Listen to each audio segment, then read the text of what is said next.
Welcome back to the No Hair All Heart podcast with your No Hair host and author Mookie Spitz.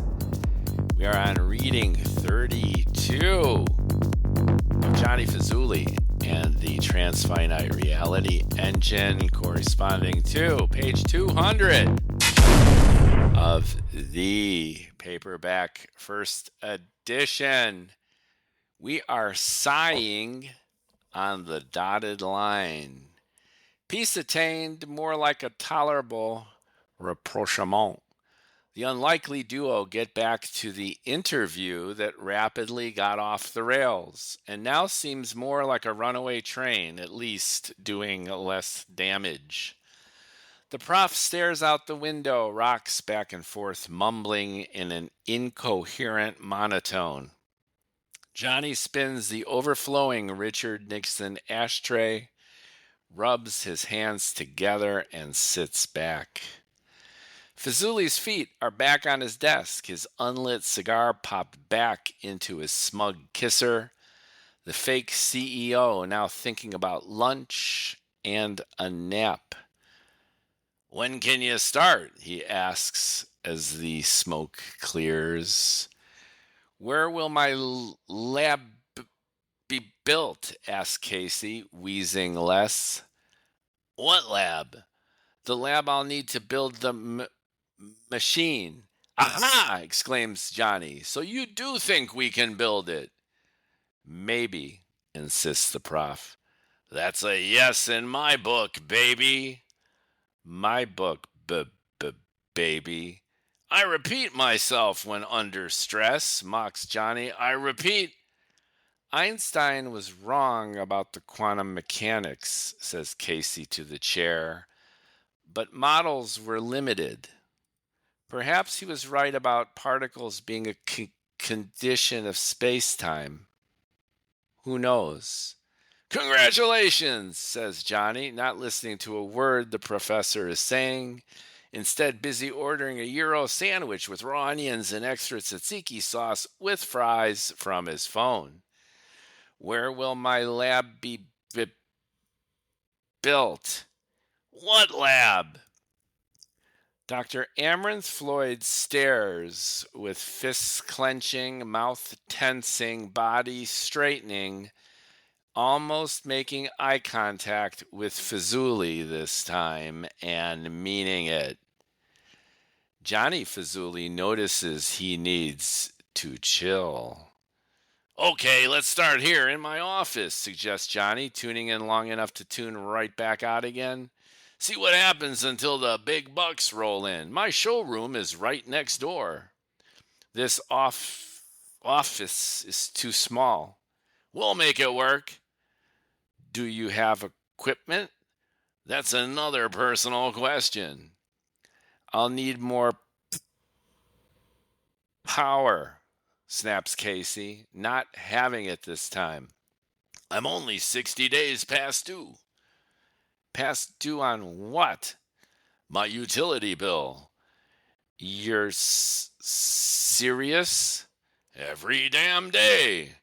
Jonnie opens his desk drawer and removes paper plates, plastic utensils, a Scooby-Doo sippy cup, and a bottle of Mad Dog 357 Ghost Pepper Hot Sauce, clocked at over 150,000 Scoville heat units. They haven't shut me down yet. Stay for lunch? I live in Wisconsin. Fuck difference does that make? I need to go back. Right this second? 2-hour drive. Driving Miss Crazy. Driving Mix Crazy. Casey almost stares at Jonnie. He stares back, an expressive caterpillar eyebrow raised. Fazoolie has never had a stare down with somebody not staring down. He's bored and amazed. The prof is the first to break, pivoting to the fallen file cabinet, its contents still scattered across the office floor. They sit for a full minute in awkward silence, a siren blaring, a child crying. What's the name of your cat? asks Casey. BS, says Jonnie, digging in his desk for napkins. What does that stand for? What do you think? Doesn't matter what I think. It's your cat. I like how you operate. I don't operate. Whatever. What's the name of your cat? Now your echo has a longer time delay. Are you Dopplering? Both tweak auditory perception, observes Casey as if talking about the weather. Echo is space altering time, listening backward. Doppler is motion altering pitch, hearing forward. Have you ever thought about pursuing a dual career in theoretical and experimental physics, specializing in quantum teleportation with the aspirational goal of jumping universes? What's the name of your cat?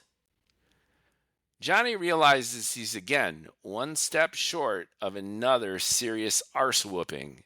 He remembers something, forgets it, then remembers he's forgotten it. He sighs, finally answers, Bernie Sanders. Why?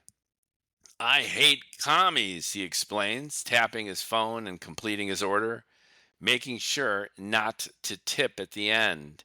He scowls, says fuck, remembering he forgot to add extra Euro meat. And I hate cats. Why? Why do I hate commies or why do I hate cats? Cats. Are you a commie? Cats. Meow. Oh, responds Jonnie, sneezing, itching, and convulsing as if to prove the important point he's about to not make, but makes it anyway because he can't help himself or others. I'm allergic. Then why do you have one? That's a good question. Why do people do what they do? Why do I do what I do? No clue. Maybe your research at the cutting edge of science will help provide a groundbreaking answer. It won't. You sure? 100% probability. I've had worse odds. How did you know? I figured it out. Did you win? No. Were you surprised? Every damn day. Can I go now? No. Jonnie removes a fake toy megaphone from his desk drawer, turns it on, and stands on his chair. He screams into it while extending and lifting his arms in a V for victory position. Welcome aboard! Welcome aboard, repeats Dr. Floyd, new project lead on the most ambitious and ridiculous startup in history. Moonshot? Universe jump. Watch them hit the ground running. Meow, says Bernie Sanders, a black cat with white mittens. Jumps off the desk, rubs Jonnie's leg, then the chair leg. He does each with equal gusto, Casey wondering if he means it. STFU, snaps Jonnie Fazoolie Jr., CEO, rarely successful and only when he's failing. He sneezes again, blaming him for his looming bankruptcy. You're getting on my nerves. Dr. Amaranth Floyd, genius, grabs the fake toy megaphone, turns it back on and to full volume, blows into it for a test, and then blasts with vigor. You're getting on my nerves. The onslaught of feedback is so sudden and harsh that Bernie shrieks, leaps back up the shelves while Fazoolie jump scares. his stogie nub flying into a garbage can and setting it on fire. Meow, says the cat, tail flapping and ears perking up. Now that, grins Jonnie, catching his breath, was funny. And with that, folks, we have concluded episode 3, The Band of Jonnie Fazoolie and the Transfinite Reality Engine. We are about halfway through the novel. We have met Alice, Penny, Jonnie, and now Casey. Jonnie and Casey are now teamed up. And of course, how can I forget Basine, the scientist who inspires Jonnie? So all the principles are here.